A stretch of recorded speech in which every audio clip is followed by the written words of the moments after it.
अस्सलाम वालेकुम। आज हमारे चैप्टर फर्स्ट का ही एक सब टॉपिक है विच डेट्स।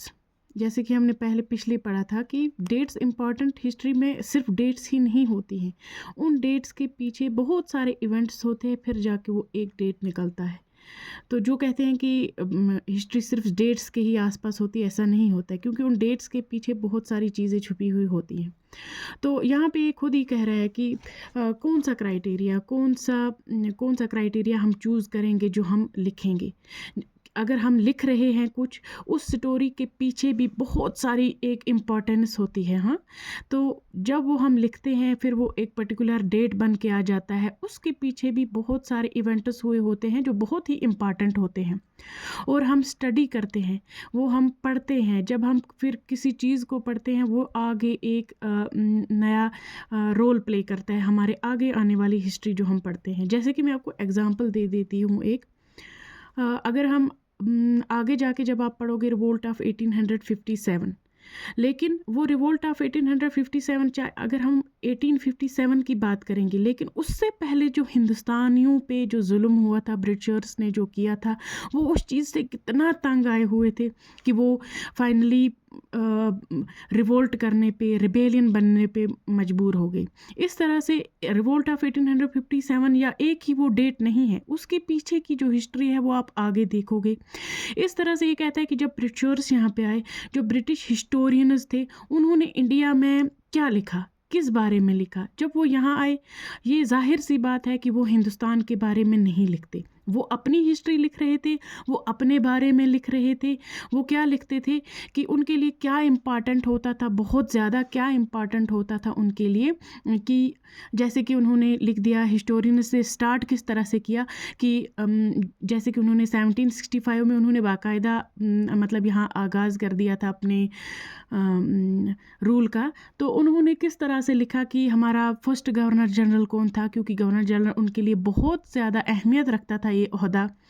फिर एंड इन्होंने किससे किया कि लास्ट वाइसराय कौन था, माउंटबेटन, उसके बारे में। तो आगे जो चैप्टर्स आप देखोगे, इनमें आप वारन हेस्टिंग या यहाँ पे बहुत सारे नाम लिखे हैं, बेंटिक है, डलहौजी है, कैनिंग है, या लॉरेंस है, लेटन है, रिपन, कर्जन, बहुत सारे नाम यहाँ पे इन्होंने लिखे हुए हैं। इन जो हिस्टोरियंस थे, जो ब्रिटिश हिस्टोरियंस थे, वो सिर्फ अपने ही बारे में लिखते थे कि उनके किस गवर्नर जनरल ने कितनी ज़मीन अपने अंडर की, कौन सा रूल निकाला, किस तरह से अप्लाई किया। आगे जो चैप्टर्स हैं आप उनमें देखोगे कि कौन से कितने ज़्यादा उन्होंने, जैसे कि परमानेंट सेटलमेंट सिस्टम है, या महलवारी सिस्टम है, या मुनरो सिस्टम था।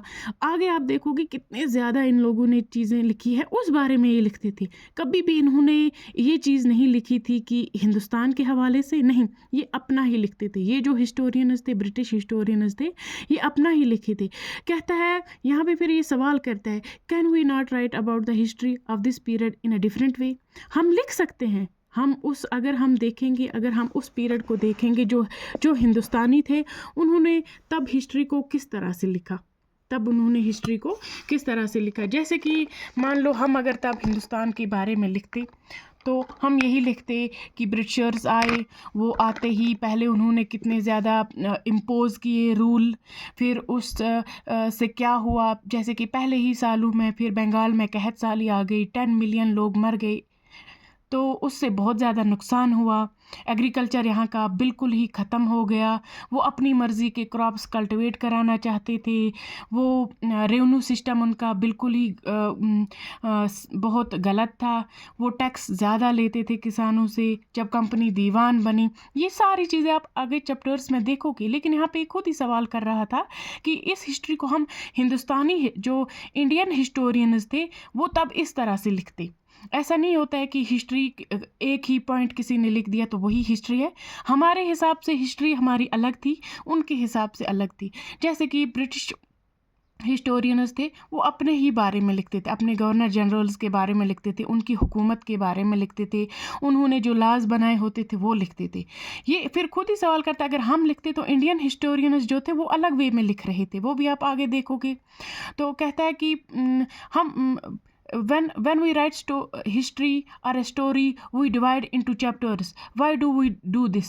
मैंने आपको पहले ही कहा कि आप आगे देखोगे हिस्ट्री को हमने इन चैप्टर्स में जो देखा है वो अलग अलग तरीके से देखा है। हम उसमें ब्रिटिश हिस्टोरियंस के बारे में भी देखेंगे, वो किस तरह से इसको देख रहे थे, इंडियन हिस्टोरियंस के बारे में भी देखेंगे। तो इस तरह से क्या होता है कि डेट्स निकल के आती हैं, उनकी अलग डेट्स थी, हमारी अलग डेट्स थी। जैसे कि उन्होंने लिखा हमारा पहला गवर्नर जनरल वारन हेस्टिंग था, तो हमारे हिस्टोरियन यहाँ से ऐसा लिखते कि हमारा लास्ट यहाँ का राजा बहादुर शाह जफ़र था। इस तरह से वो अपनी हिस्ट्रीज़ वगैरह चल रही थी हर एक इवेंट में। ये मेन टॉपिक जो था, विच डेट्स, कौन सी डेट्स इंपॉर्टेंट होती है। ऐसी डेट्स इंपॉर्टेंट होती है जिनके पीछे कोई इंपॉर्टेंट इवेंट्स रहे होते हैं। अब वो जो ब्रिटिश हिस्टोरियंस थे वो अपने इवेंट्स लिख रहे थे, वो अपने हुकूमत के बारे में लिख रहे थे। जो इंडियंस थे वो अपना लिखते। तो जो हर कोई डेट इम्पॉर्टेंट नहीं होती है हिस्ट्री में, अलबत्ता जो डेट्स इम्पॉर्टेंट होती है, जो मेंशन की गई होती है, उनके पीछे बहुत सारी हिस्ट्री होती है, बहुत सारे इवेंट्स हुए होते हैं जिनका हमें फोकस करना होता है या जिनका बहुत ही इम्पॉर्टेंट रोल रहा होता है इस हिस्ट्री में। मैंने आपको एग्जांपल दी कि आप जिस तरह से हिस्टोरियंस जो थे, ब्रिटिश हिस्टोरियंस जो थे, अंग्रेज़ जो लिखने वाले थे, ब्रिटिश हिस्टोरियंस हम अंग्रेज़ जो लिखने वाले थे, जो हिस्ट्री को लिख रहे थे, वो सिर्फ अपने बारे में लिखते थे। अपने जो उनके गवर्नर जनरल होते थे, अपने जो उनके वाइस रॉयज़ होते थे, अपने ही बारे में लिखते थे कि हमारा पहला गवर्नर जनरल कौन था, हमारा दूसरा कौन था, उसने क्या काम किया, तीसरा कौन था, उसने क्या काम किया। आप आगे देखोगे कि उन्होंने परमानेंट सेटलमेंट सिस्टम लाया, वो किसने लाया, फिर क्या हुआ। जैसे कि मैंने आपको कहा कि ये लोग ये नहीं लिखते अपनी हिस्ट्री में कि हमारे जो हमने लॉज इम्प्लीमेंट किए उस वजह से एग्रीकल्चर में बहुत ज़्यादा नुकसान हुआ, फिर बंगाल में कहत साली हुई या भूखमरी कहते हैं हम उसे, तो 10 मिलियन लोग मर गए। ये लोग अपनी हिस्ट्री में ये चीज़ नहीं लिखते।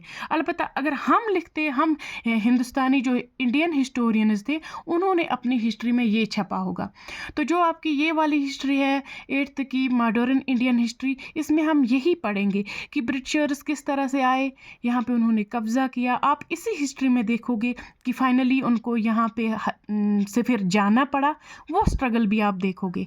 आप एक हिसाब से ब्रिटिश हिस्टोरियंस की भी हिस्ट्री देखोगे और इंडियन हिस्टोरियंस की भी हिस्ट्री आप देखोगे कि किस तरह से आगे जाके सारा ये 200-300 सालों में ये हिस्ट्री ही चेंज हो गई।